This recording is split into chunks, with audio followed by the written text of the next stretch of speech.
ഹോസ്പിറ്റലിൽ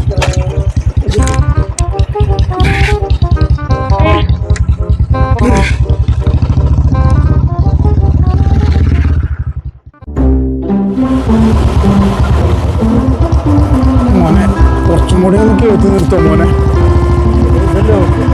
കുറച്ചും കൂടി എഴുതി നിർത്തിക്കോ ചേട്ടാ ഹോസ്പിറ്റൽ എവിടെയല്ലേ പിന്നെ എന്തിനാ ഇവിടെ ഇറങ്ങുന്നത്? വളരെ ഉപകാരം മോനെ. കാരണം വെച്ചാൽ കുറേ നേരമായി മോനെ ഞാൻ അവിടെ കാത്തിക്കണ. അപ്പോൾ വണ്ടി കൈ കാണിച്ചിട്ട് ആരും നിർത്തണില്ല. മോനാ നിർത്തിയത്.